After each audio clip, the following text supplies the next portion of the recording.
All right, good to see you guys again. We're back to our going through our cultural values here. Yeah, I wanted to see if do you guys remember what the last two we covered last week were real quick, and just wanted to see if you happen to have any yeah any exposure experience that made you think of either of these cultural values that we've kind of been touching base on here. Well, I know we talked about orientation, time orientation last time, right? Yeah. Um, Yep. and communication, which I thought was Yeah. interesting. Communication to me, when you said indirect and direct, it just that was a flip in my brain of how I would have thought of those. Like indirect being, Hmm. I think you said was kind of that high context, 30,000 foot view kind of thing, and indirect, low context, 10 foot view. Is that right? Did I get that written down correctly, or is that reversed?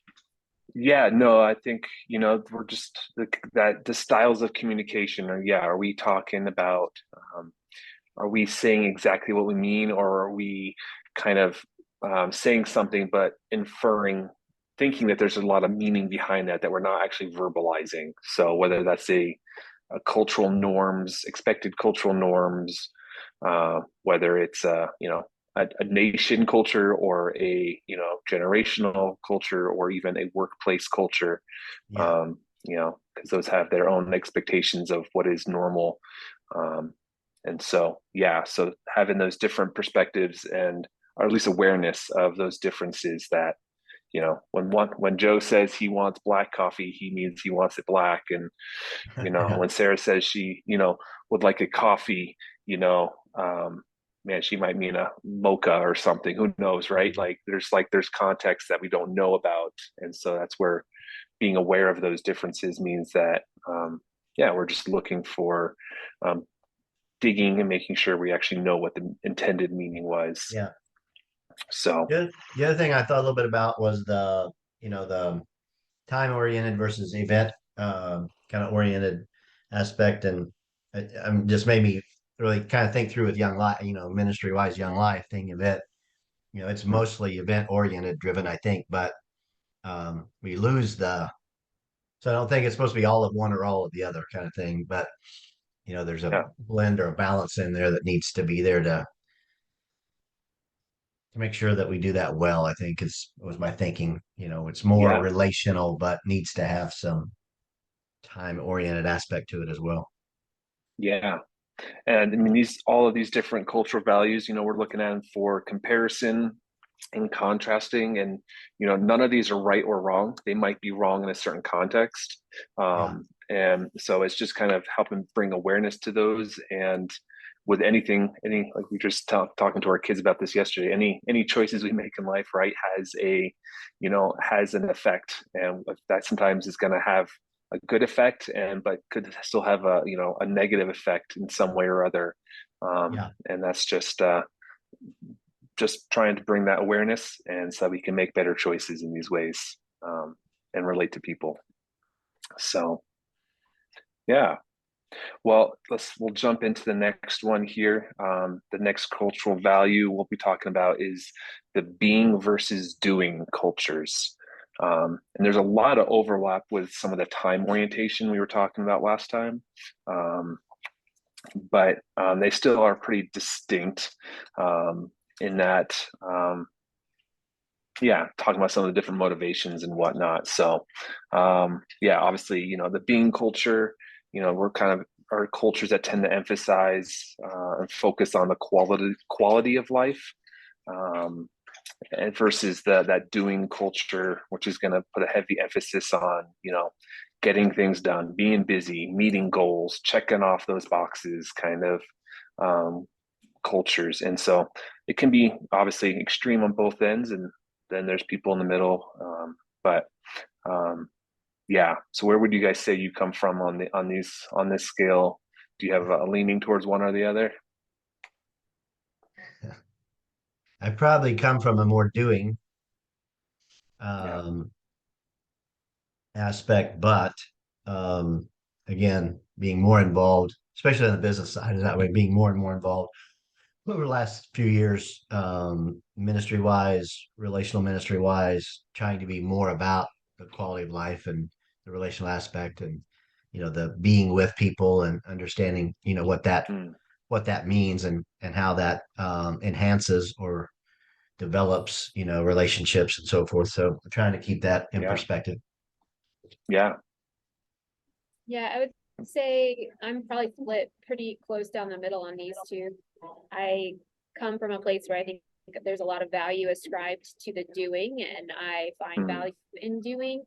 Mhm. But as I've gotten more mature and pursued greater health and better boundaries in life, quality of life is really, really coming up on really my preference of mm, how I want to live and what I want to pursue. yeah. And I think that I have an interesting question on this one, Jeremiah, because in my master's program, we've been studying a lot of like feminist economics and the ideas that Mm, women bring to the table as far as what values they carry and how traditional economics, pursues this idea of more is always better, bigger is always better, like growth, growth, growth at all costs. mm, And like the feminist economic perspective is more on quality of life and what does it take to achieve that. And that might actually be a reversal of like a degrowth perspective, like instead of more is yeah. better, less is actually better. And like how can we have shorter work weeks and how can we disperse care responsibilities so that Mm. everyone is actually enjoying a better quality of life. And so do you ever think that some of these cultural differences can be gender oriented? Yeah, that's a great question. So to start with, I think I mentioned him last time. I think Geert Hofstede. I think he was a Swiss cultural anthropologist, but he actually, for the being and doing, he kind of had some similar cultural values, but he named them differently. He did this back, I think it was the 70s, maybe. He actually labeled. Um, Obviously, there's some of these different cultural values bleed into each other and they kind of blend. And so he combined a couple different of these cultural values into what he defined as the masculine versus feminine cultural values. And so very much so, yeah, like the even the low versus high context communication styles. I mean, um, there's plenty of jokes out there about men just like grunting and like that's enough, right? Or just saying like I said what I meant, like I only wanted one or whatever it may be. But yeah, so very much so. Um, we had got to be careful on that just because we're adding other. I don't typically dive into that one. I kind of leave that as one of the layers of that onion that we talk about, just because that is another layer. Male, female, culture, family positions, family roles, things like that are aspects of that for sure. Um, so there is some cultural anthropologists that will go down and we'll kind of start labeling some of that, but it's broad generalizations. So I'm not sure if that answered your question or not, but yeah, there's definitely aspects of that in here, and there were some different ethnic minority groups where we lived in China that were matriarchal, and so yeah, man, that completely like shifted how you would like even present some of these Bible stories. Like, okay, how do we shift this to appropriately share this in this context? Man, it can get really dicey real quick, especially when you're dealing with folks that come from a strong uh, Western theology of male leadership or things like that.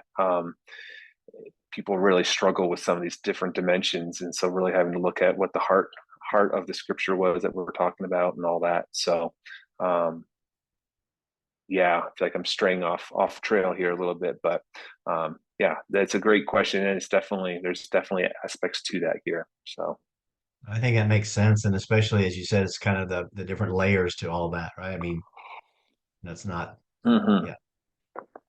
Yeah, absolutely. I mean, if you look at even just that, one of the first ones, that power distance that we talked about. If we're talking for females in a extreme Muslim context, man, that's good. That power distance thing is going to completely shift versus me, educated white male coming into that context. Those power distances are going to go all over the place. So yeah, absolutely. And again, just bring awareness, right? Just be aware of these things, think about it, know that there are things that are playing at play here, and it should impact the way I interact with every person. So yeah, these are, I mean, this is like my favorite topics in the world, is like how culture impacts everything like this. So I'm wanting to go in 5 different directions here, but I'm trying to rein myself in. So back to being versus doing. Yeah. So Western countries, we tend to have a heavier emphasis on that doing, and so, yeah, I think this is probably one of the easiest cultural values to, describe to people and be like, oh yeah, I've seen that, whether they're on vacation or, seeing videos or whatever it may be. But can you guys think of any specific scenarios where this has been really run into an issue there? This one.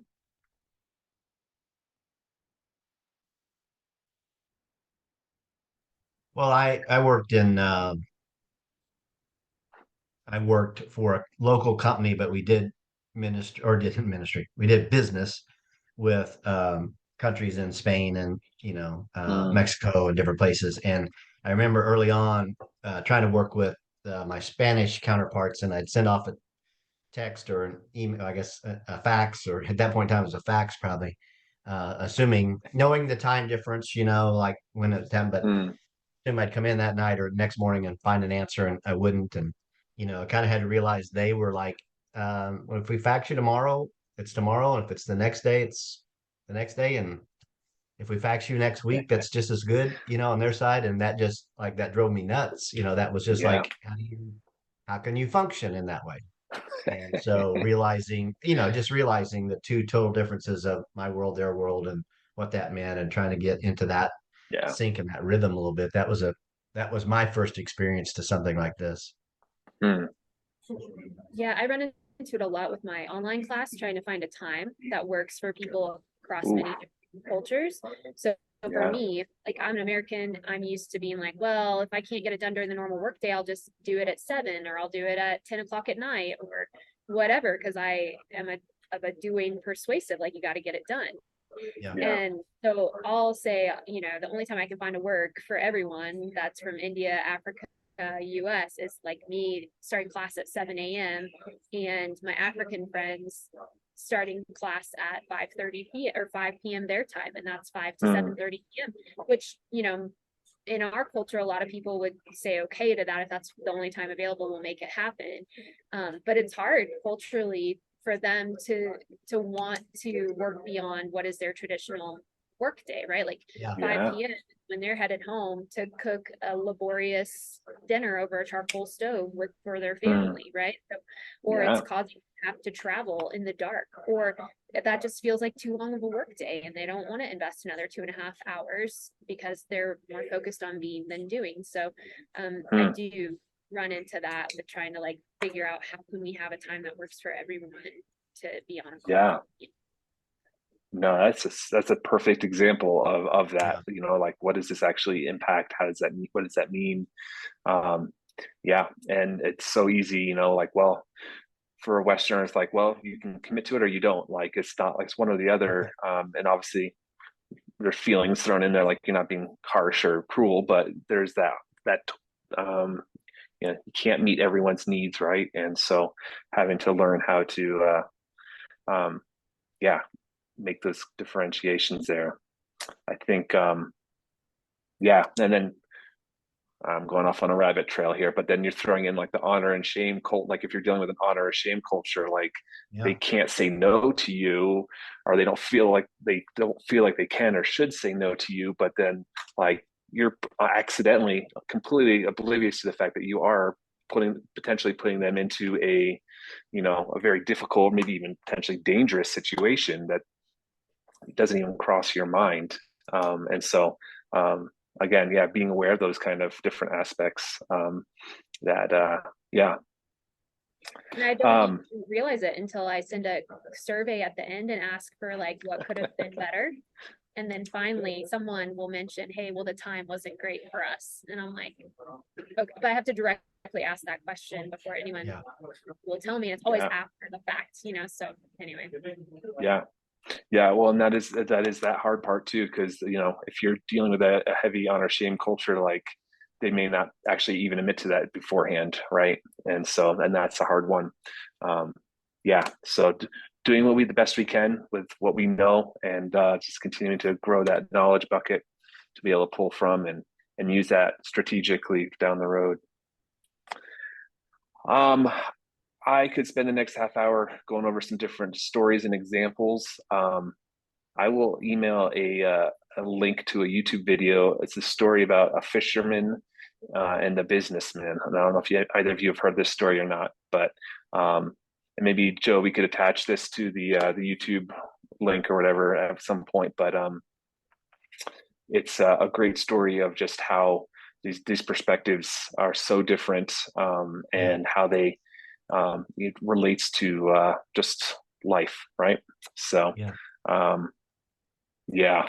So I'm going to cut myself off here, except to ask, can you guys think of any biblical examples of doing versus being? I've got a couple favorites, but the easy one is Martha and Mary. I mean, that's just like yeah. low hanging fruit, right? Yep. For sure. Yeah, that's a great example of it. And yeah, and I've heard, you know, multiple sermons on that, you know, like one trying to not bash the other, but at the same time, like, you know, this tornness of like we want to be doers, we want to, you know, get the meals made and all that, but then, you know, like, well, Jesus said, well, this is one that's better, so I guess I have to agree with that, even though they could tell they don't feel it. Yeah. But yeah, and there's all kinds of different, you know, even, you know, deep like issues of like, you know, versus like work out your salvation, or you know, these different things of, you know, just believe, you know, throughout John, you know, talked about just believing, and like, okay, well, how do we compose these two? And they do go together, but yeah, there's definitely a big yeah, both are covered, both are have value, and it's just on how to juggle them and balance them well. And it could be different seasons too. So, all right, we're going to jump into the next one. This is the mouthful, but this is universalism versus particularism. So, universalism would be an emphasis on rules and standards that apply to everyone.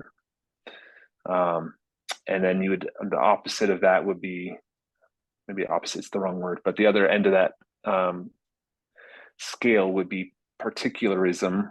And this is kind of emphasizing the unique standards based on the context, on usually relationships, and even different statuses and things like that. So a perfect example of this would be, I know there's a few European countries that, you know, no matter what, like the standard is the standard and doesn't matter. It applies to everyone from the king down to the peasant. And those are heavily enforced. And then you go to the other end of that scale and you're going to be, you know, in India where you're going to have like the caste systems, you know, and so, you know, the standard applies differently to different, you know, different cultures and different minorities, socioeconomics classes and things like that. And we've probably seen this in parking lots. You know, you've got the fancy white Range Rover that's, you know, parked over 3 parking spots, and versus, you know, the whatever car, you know, parked perfectly in between the lines, and, you know, as applying the rules, doesn't matter who you are, kind of thing. So, so that's a personal example there that drove me up the wall one time. But anyways, yeah. So typically, you know, Western cultures tend to lean more towards that universalism. You know, this is the rules, applies to everyone. But yeah, a lot of Asian contexts. You find this actually a lot of places, but that kind of, the rules don't apply to me because I'm, do you know who I am? I'm so and so's son, or things like that. Um, yeah, and these kind of things, apply if if your cousin is a police officer, that can get you out of a speeding ticket, or things of that nature. Can go a lot of different impacts, a lot of different areas of life. Um, yeah, so stopping myself from going down more rabbit holes here. So where would you guys say you typically fall on this? And again, not a right or wrong, but it's just a, being aware of where you are at. Where do you where would you personally prefer to be on that graph? I like the idea of particularism, especially if it goes in my favor. We had this thing in China. We had a lot of, it feels weird saying it, but like with the white privilege being in China, like we could get away with a lot of stuff, and probably just we just kept saying, oh, we don't oh, we don't speak Chinese very good, and it got us out of a lot of issues. But at the same time, I want to hold everyone to the same standards because that's kind of how I was raised. So yeah. What about you guys? Sarah, you started to say something. I cut you off by accident. Yeah, I mean, I want to say that I'm more universal in the way that I apply rules and things like that, but I also want to have like more of a compassionate Mm, understanding of why sometimes the rules need to be adjusted, or why I need to have grace for someone who maybe is needing something to apply to them in a different way based on their situation or where they're coming from or what they've yeah. experienced in the past. But I have a real hard time, like in some ways, with particularism and not judging that. I'm like, that just Yeah. feels really unjust to me. So Mm, this is one of the ones I feel like suspending my personal bias towards is harder for me Mhm. than most. for Yeah. sure. Yeah. It makes me feel like a Pharisee, like I feel like the Pharisees, I don't know, they probably went both ways. I don't know. Where would you think the Pharisees would land on this, Jeremy? Oh boy.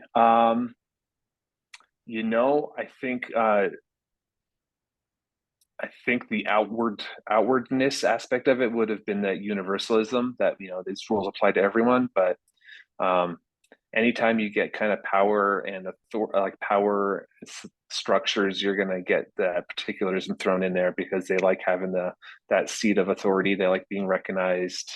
Um, and that's just human nature, unfortunately. So I think that gets thrown in there, even though they what's the word? They ascribe to universalism. They claim that, but they still want to be able to have some of that Mhm. being special thrown in there. So I'm not sure if that answered that, but yeah, that'd be where I would lean in that. But I think each of these can have a negativeness to them that may, like saying the rules and standards apply to everyone, that's feels rigid and it's how it is and it doesn't matter. Like that can mm, sound negative because then again, you're not understanding context or position somebody's in or what they can and can't do, right? And if you do yeah, that though, then are you giving leniency to not right? So either of these two can feel like it's getting out of hand or it's a slippery slope kind of aspect to it. So I think it's hard. It's the heart, right, that deals with how we deal with either of these two. But I'd mm, rather know what the rules are and know, like my brother-in-law used to beat into my head in business. Here's how we've all just said we were going to do it, and we're going to do it that way until we all decide there's a different way. Or like once we've made the what the rules are, that's what mm, we're going to follow yeah, because we all said it. Now, if that doesn't make sense, then let's all gather up and let's change that so that it does make sense. But yeah, then that's our new, like that's our new set of rules or standards. So, yeah, in a roundabout way, I think he was trying to help me to understand, you know, you gotta have some clarity here what we're doing. If it's not yeah, right, let's change it, but let's know we're all changing it. And again, it fits to us all. yeah, yeah. And that's, that works if you guys have everyone has a voice in that, right? And that's right. But if we're talking context of, villages where most people don't have a say, in what gets passed down to them, right? Like this is just kind of what you have to deal with. And so, yeah, and it's this is by far the most difficult cultural value for Westerners, especially churched Westerners, really struggle with this one. Then you start throwing things like we all know that lying is wrong, right? But we see a whole bunch of biblical examples of lying happening. Of course, I can't think of her name now, but I think it's a lady in Jericho. No, the spies came in and she hid the spies and lied to the guys who came. Like how, I went through one Bible class that spent like half an hour like debating that one topic, and it's like no one came to any answers at the end. But the end justified the means. Who knows? But but yeah, that was these things have to wrestle with them, and they're going to be maybe understood better in other contexts and not understood in different contexts. So,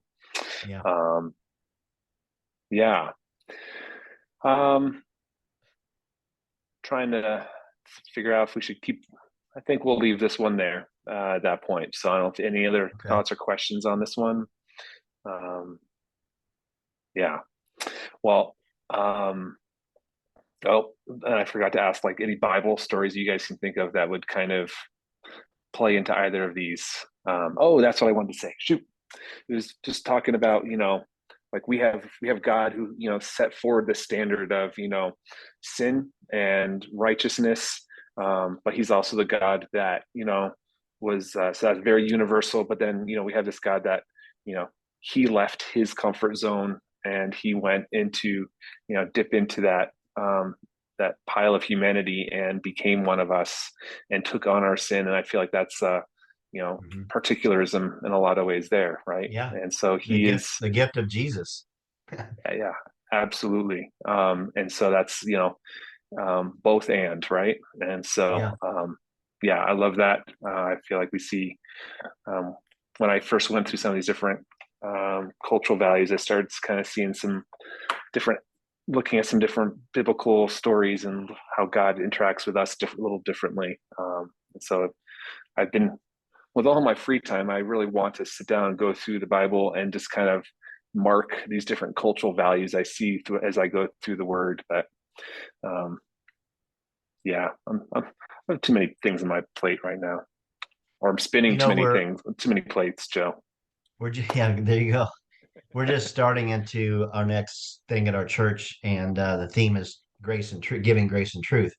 And so we're going to look at the book of John, in regard to that. But one of the quotes that came up yesterday in a message was that everything Jesus revealed about God the Father that is narrated in John can be boiled down into two words: grace and truth. And to me, grace and truth are a little bit of a comparison here to universalism and particularism. Truth is, here's the rules, here's the truth was there, right? But God saw fit to give us the gift of Jesus, right? The grace of that for our relationship, because we weren't going to ever match up to all of the truth. We weren't going to match up to the legal aspect of what was there through the law, which he didn't want to get rid of, right? Wasn't saying I'm getting rid of that, but I know you can't handle it. But through this gift of my son Jesus, now the grace of that is now we can have a relationship with him through that. So no, that's perfect. I love that. I wrote that down. I'm gonna use that one. That's a perfect example of that. The quote is from Thomas Constable, if that matters. I'll write it down.